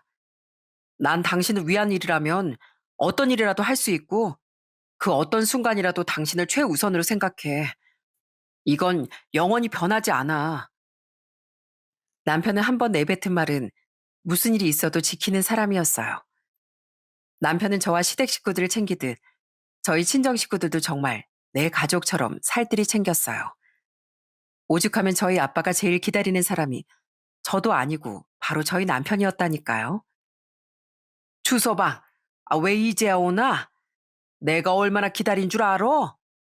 자네랑 막걸리 먹으려고 내가 꾹 참고 있었다고. 어서 안으로 들게나. 아빠, 저도 왔거든요. 하여튼 우리 아빠 자식은 난지 이 사람인지 모르겠다니까. 장인어른 이참에 큰아들 하나 있다고 생각하시죠. 저도 장인어른과 막걸리 한잔 할 때가 요즘 제일 낙이라니까요. 남편은 제게 미안한 마음이 들었는지 요즘엔 더욱더 자상하게 저희 가족들을 챙기고 있습니다. 저도 이젠 동서들과 시누이와 잘 지내고 싶어서 부단히 노력하고 있어요. 얼마 전엔 시댁 식구들을 전부 데리고 태국 여행까지 다녀왔답니다. 물론 경비는 저희 부부가 부담했고요. 동서들은 제게 미안했는지 쭈뼛거리며 다가오더라고요. 형님, 시부모님만 모시고 가도 되는데 저희 식구들 여행 경비까지 부담하시느라 돈 많이 쓰셨죠? 이거 작은 거지만 면세점에서 아주버님하고 형님 선물 하나 샀어요. 받아주세요. 아휴, 뭘 이런 걸 다 샀어. 이거 스카프야? 너무 예쁘다. 나도 사실 아까 동서들 생각나서 면세점에서 화장품 하나씩 샀는데 우리 이러면 서로 통한 거다. 그지? 동서들은 이후로도 제가 밥을 사거나 선물을 사면 우리 형님 최고예요, 최고를 외치곤 한답니다. 속된 말로 나이가 들수록 입은 다물고 지갑은 열라고 하잖아요. 이럴 때 보면 돈이 최고이긴 한 것 같습니다. 동서들이 제게 형님 형님 할 때마다 귀엽기도 하고 제 막내 동생들을 보는 것 같아 뭐 하나라도 더 챙겨주고 싶더라고요. 저희들 이만하면 꽤 사이가 좋아진 것 같지 않나요? 동서들하고는 이렇게 한 걸음씩 가까워지고 있고 신우이하고는 더 풀어야 할 얘기가 아직 좀 남아있는 것 같아 따로 자리를 마련했어요. 전 신우이에게 저의 진심을 전했습니다. 아가씨, 그이가 시댁에서 어떤 존재이고 어떤 역할을 하는지 이제 알았어요. 그래서 아가씨 마음도 알 것 같고요. 너무나 믿고 의지하던 오빠가 결혼하고 아가씨랑 멀어질까봐 걱정이었던 거죠? 내가 그 마음까지 헤아리지 못해서 미안해요. 근데 이렇게 생각해보면 어때요? 오빠를 뺏긴 게 아니라 큰언니 한 명이 더 생겼다고요. 나도 동생이 둘이나 있어서 동생들에게 점수 따는 방법은 누구보다 잘 알고 있거든요. 새언니, 그렇게 말해줘서 고마워요. 저 사실 오빠들만 셋이라서 어릴 땐 맨날 언니가 갖고 싶다고 조르기도 했거든요. 제가 이때까지 너무 철없이 굴었죠? 용서해주세요. 저 이젠 큰오빠보다 올케가 더 든든해요. 이렇게 저에 대한 오해를 푼 신우인 요즘엔 제 친여동생보다도 저에게 더 자주 연락하고 그렇게 애교를 부린답니다. 그렇게 저희는 서로의 마음을 조금씩 알아가며 가족이란 이름 속에 돈독한 정을 쌓아가고 있어요. 예전엔 불편했던 상처투성이었던 명절이 이젠 서로의 안부를 기다리는 따뜻한 시간이 되어가고 있네요. 제가 이 나이까지 살다 보니 사람 사이 오해는 말 한마디로 깊어지지만 그걸 풀어내는 것도 결국 말 한마디인 것 같습니다. 지금 저는요, 이 집안의 맏며느리인 게 꽤 행복하답니다.